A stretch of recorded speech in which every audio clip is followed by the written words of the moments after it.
Hey guys, just wanted to do my review of Arrow, Season 5, Episode 3, A Matter of Trust.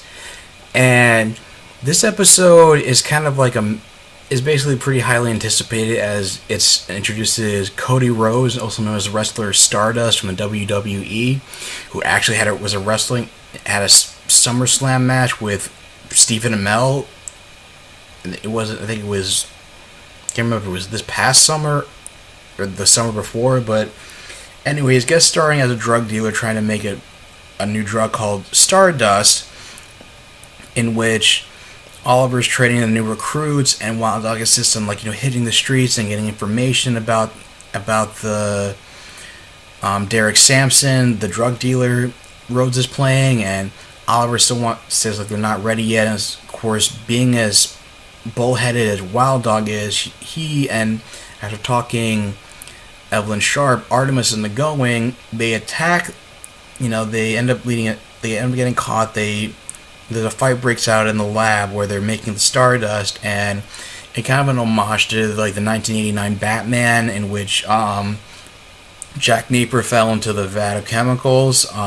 Something similar happens in a fight between Wild Dog and Artemis and Samson, where he falls into the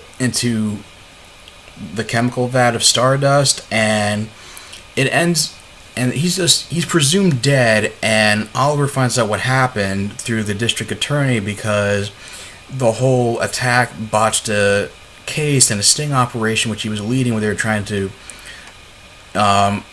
bust Samson by legal means, and Oliver shoos him out in his actions, both he and Felicity. And the thing is that even though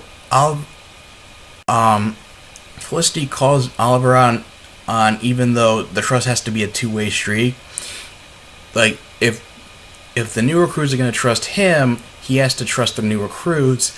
And even though he ends up apologizing for not listening to Wild Dog about trying to hit the streets before, it still feels like Wild Dog didn't really take any responsibility for basically creating this whole plot of messing everything up for everybody. It should have been people that he should have taken more. There should have been responsibility taken on both sides for poor judgment, and because it leads Samson to becoming a metahuman, essentially, who's basically can't feel pain, whether it's an arrow through the chest, a burnt mark, a cut.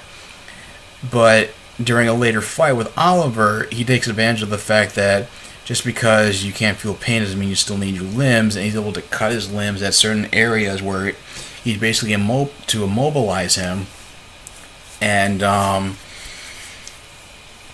also Thea has her own side story in which she has to deal with the fallout of hiring Quentin Lance, who has his on and off again drinking problem, as deputy mayor, because you have Carly Pope, who I forget the name of what reporter she's playing.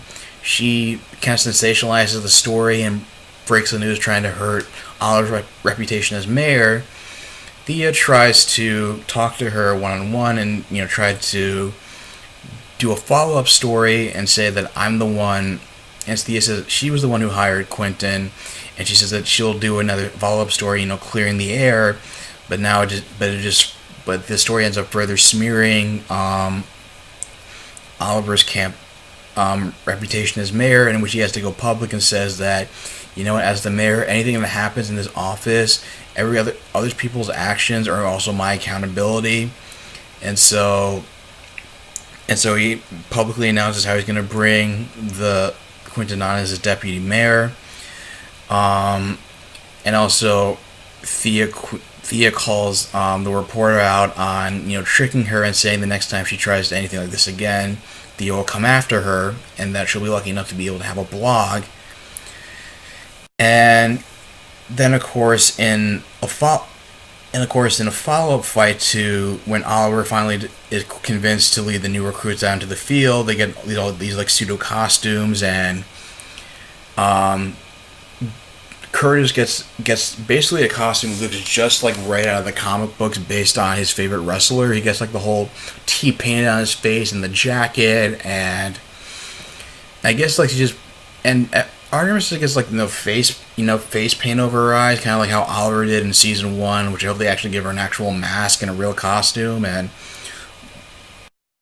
it's a pretty, like I said, the stunts are still pretty good. And it's basically they blow up the lab, and I guess that my basically just general feelings on the episode is that, one, the flashbacks like slip back into territory being kind of forgettable. The only thing they mentioned was that, oh, you have to trust these people in the Bratva, and how they show how he got all those scars on his back from the other members like cutting his back with knives. And I don't know. I'm a little iffy about the episodes. I feel like Supergirl and Legends of Tomorrow had stronger episodes, and like I said, Wildlife needs to get some character development. I know they need a character like that to like stir up some little controversy on the team, but again, not making him like a likable character, and they kind of need to like flesh him out. I think don't make the flashbacks forgettable again. The thing I was surprised by is that Oliver was going, Felicity's new boyfriend, who's played by Tyler Ritter, was going to Oliver and confronting him about Prometheus attacking Tobias Church in the last episode, and it never really went anywhere. Like, I feel like that's the kind of thing that you would save that for an episode that's going to focus more on Prometheus, and it just fell out of place here. And then after talking with Curtis, she's convinced to disclose to Ragman that she was the one who was responsible for diverting the missile from Monument Point to Haven Rock. And even though she tearfully apologizes, Ragman naturally, walks out of the Arrow Cave in heartbroken, like, misty-eyed disbelief and in stunned silence at the revelation. So it may lead to like I don't think he's gonna try to kill Felicity, but it may lead to like some heated argument, or at least some time where it's just like he doesn't want to be part of the team because he can't work on the same team that Felicity is working on, and may come into play in the next episode where when Oliver has to go break Diggle out of prison, and Felicity has to take command, that he might not listen to her. Another thing that happened with Diggle is that he was in prison with, lo and behold, Deadshot, who was believed was killed off in the end of season. It was like season 3 where he was killed off, and he's confronted, and now he's stuck in the cell with the guy, and he reveals to Deadshot how his brother's death was faked, and how, oh, you're really just, all the anger you're channeling at me, you're just channeling at yourself. And then when Lila comes to visit, it's revealed that Deadshot was a hallucination, and that even though he's innocent for the crime that he's being set up for by his SO, you feel like you should stay in jail as punishment for killing Andy, which is also why Lila goes to Oliver about the situation and asks him to break John out of prison. So I feel like it's going to be a really exciting episode, especially with the whole like kind of prison break. Not that I'm referring to the show, but an actual, him trying to break him out of jail, and where that's going to lead, and how it's going to cause conflict on the team. At least looking forward to that. But what do you guys think of the episode? Leave your thoughts in the comments down below. If you like this video, like, share, and subscribe, and I will talk to you guys soon. Take care.